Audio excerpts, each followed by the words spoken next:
The air within the crumbling temple hummed with the electric tension of a brewing storm. Dust motes caught in the pale, anemic light filtering through the fractured dome swirled like tiny, frantic dancers. Professor Alastair Finch, his face a roadmap of hard-won wisdom etched onto leathery skin, adjusted his spectacles and muttered, "Appear weak when you are strong, and strong when you are weak." His words, a mantra from Sun Tzu's Art of War, did little to calm the roiling anxiety in Dr. Eva Chandler's stomach. "Easy for Sun Tzu to say, Professor," she retorted, her voice tight with tension. "He wasn't staring down the barrel of a Krell particle cannon." Outside the desolate, crater-pocked landscape of Titan, Saturn's largest moon, was marred by the menacing silhouettes of three Krell warships. Their sleek, chitinous hulls, resembling nothing so much as gigantic, predatory insects, pulsated with an inner, malevolent light.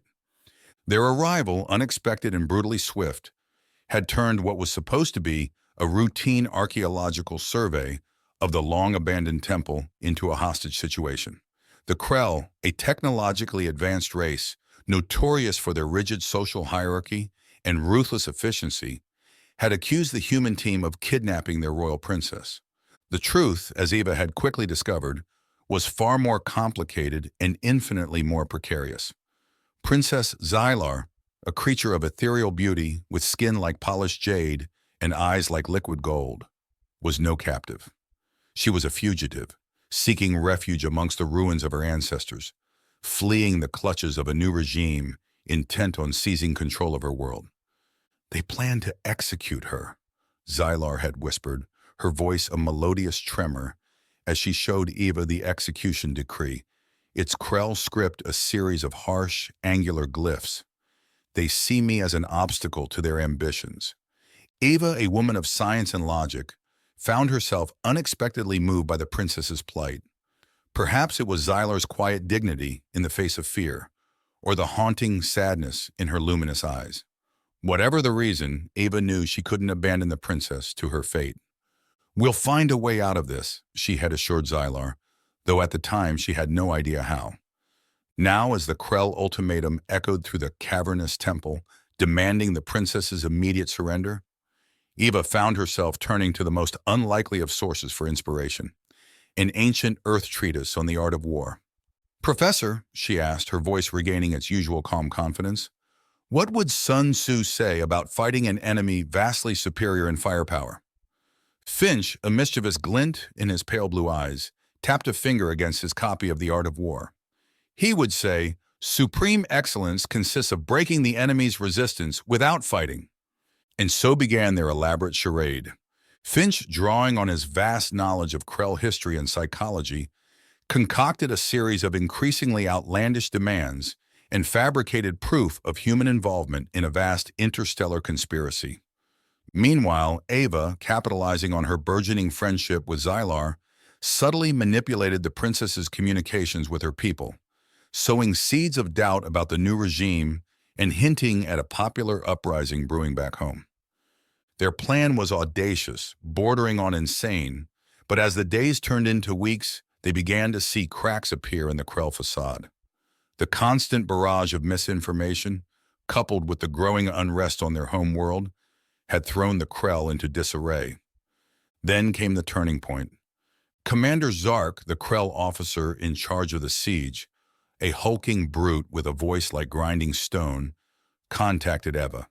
His usual air of arrogant certainty had been replaced by a palpable anxiety.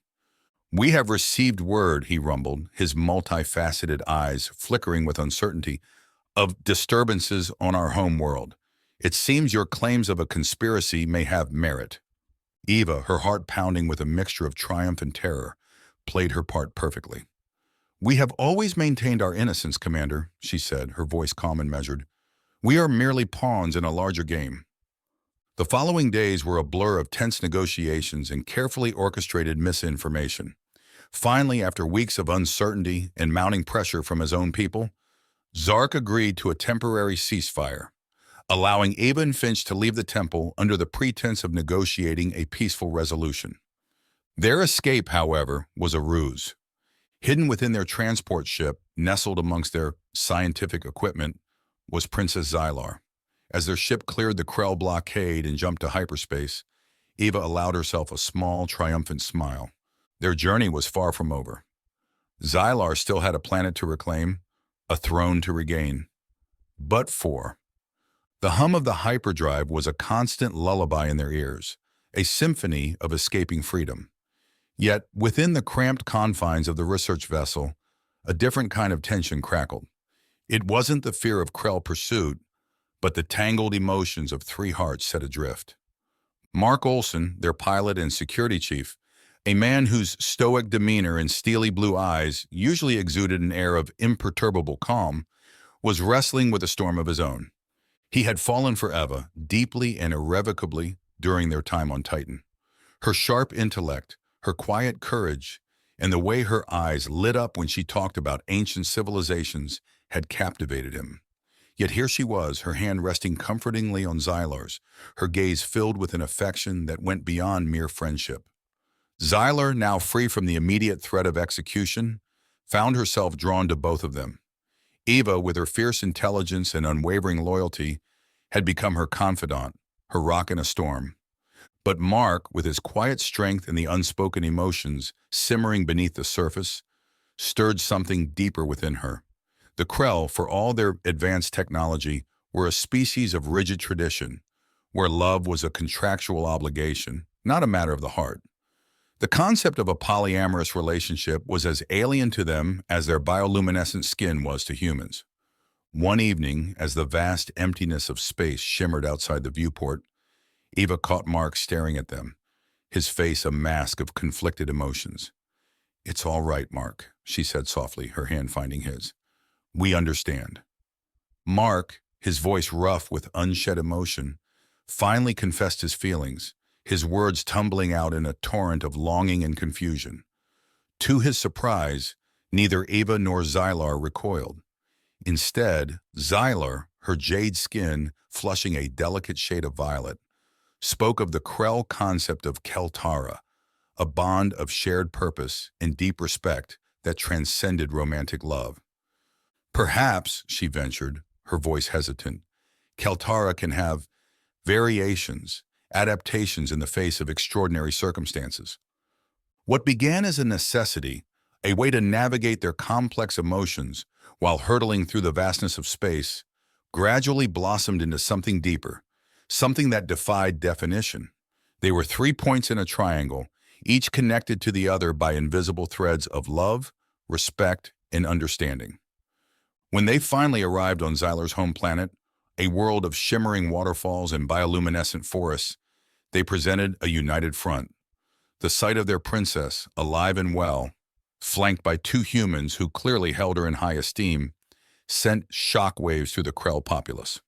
The ruling council, a collection of elder Krell with faces etched with centuries of political maneuvering, were aghast. Their carefully constructed narrative, their plans for absolute power, crumbled in the face of this unexpected alliance. This is unheard of," sputtered the High Chancellor, his voice a mixture of outrage and disbelief. "The princess consorting with, he sputtered, unable to even voice the concept of a 3-way relationship. Xylar, however, rose to her full height, her voice echoing with newfound authority. "I have seen the depths of human compassion," she declared, her gaze sweeping over the assembled council. "I have witnessed the strength of their love, a love that transcends species and tradition. It is this love, this unity, that will be our strength against those who seek to divide us." Her words, spoken with the conviction of someone who had stared death in the face and emerged stronger, resonated with the assembled Krell. The seeds of doubt that Eva and Finch had planted so carefully had taken root, blossoming into a quiet rebellion. The ensuing power struggle was swift and decisive. The people, inspired by Xylar's courage and the humans' unwavering loyalty, rose up against the tyrannical regime. The old ways, the rigid traditions, were swept aside in a tide of change. In the end, it wasn't Sun Tzu's tactics that won the day, but something far more powerful: the audacity of love. It was a love that knew no boundaries, no species, no predefined roles. It was a love that had startled the Krell, forcing them to confront the limitations of their own worldview. As Xylar took her rightful place as the leader of her people, hand in hand with Eva and Mark at her side, they knew theirs was a love story for the ages, a testament to the boundless possibilities of the human heart, written across the stars. A year had passed since Xylar's ascension to the throne. The planet, once shrouded in the fear of the old regime, thrummed with a newfound hope. Xylar, guided by her own compassionate nature and the counsel of Eva and Mark, ushered in an era of unprecedented progress and understanding. The Krell, their rigid societal structures, slowly adapting to the winds of change, found themselves cautiously optimistic, even accepting of their unorthodox leadership. Mark, his piloting skills now employed in overseeing the planet's defense systems, had embraced the role of protector with a quiet intensity. Eva, her days spent poring over ancient Krell texts alongside Xylar, had unearthed a wealth of knowledge that was reshaping their understanding of the planet's history and culture. Their love, a beacon of warmth in the vastness of their responsibilities, had only deepened with time. But the shadows of the past, as they often do, had a way of stretching long and reaching for the light.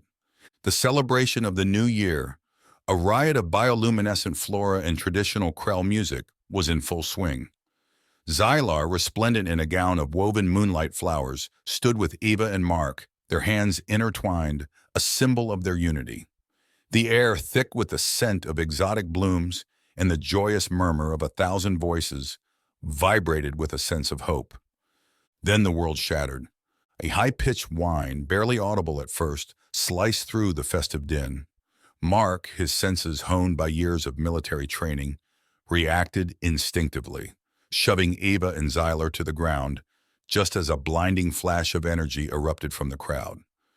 Chaos reigned. Screams pierced the air as the Krell, their bioluminescent skin flashing in panic, surged away from the epicenter of the blast. Smoke, acrid and black, billowed from where a figure lay crumpled on the ground, their body contorted, lifeless. It was Chancellor Zia, one of Xylar's most trusted advisors, her body riddled with shrapnel from the energy blast. A carefully orchestrated assassination, executed with chilling precision. As Xylar, her face etched with grief and dawning fury, surveyed the scene, a wave of chilling realization washed over her. The opposition, those who clung to the old ways, the ones who saw her rule and her love as an abomination, were still out there. And they were willing to kill to reclaim what they believed was rightfully theirs. The attempted assassination, a brazen act of defiance in the face of overwhelming popular support, sent shockwaves through the Krell populace. Fear, a venomous serpent that had been lulled to sleep, stirred once more. The fragile peace they had built was teetering on the brink of collapse. Mark, his blue eyes now hardened with unbreakable gaze that could piece through and wall of deception, wasted no time. Security protocols were immediately enacted, the city placed on high alert. But it was Xylar, her voice shaking with suppressed rage, who addressed her people. "They sought to break us with fear. They will not succeed," she declared, her voice echoing with the strength of her ancestors. "For every act of violence, we will respond with justice. For every shadow, we will shine a light brighter still." And with that, a new chapter began. A chapter where love and hope battled against the darkness, where the fight for a better future was waged not just on the battlefield, but in the hearts and minds of a people torn between tradition and change. The hunt for the remaining dissidents, a network of powerful and deeply embedded individuals, began. The Krell people, their initial shock giving way to a righteous fury, demanded justice. Special task forces were assembled, their sole purpose to root out and eliminate the threat to their newfound peace. But as the hunt intensified, so did the danger. The conspirators, backed into a corner, grew more desperate, more ruthless. Their reach extended far beyond the palace walls, their tentacles reaching into the very fabric of Krell society. As Eva, Mark, and Xylar delved deeper into the conspiracy, they uncovered a plot far more sinister than they could have imagined. The assassins were merely pawns in a much larger game, one that threatened to plunge the planet into a civil war, that could very well be their undoing. They had to keep their focus if they were going to make this new way of living work. The line between love and duty, between hope and survival, had never been so blurred.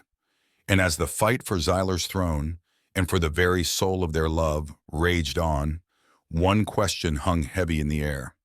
Could love truly conquer all, even in the face of such overwhelming darkness? The answer, much like the fate of their world, remained tantalizingly out of reach, a whisper on the wind waiting to be discovered.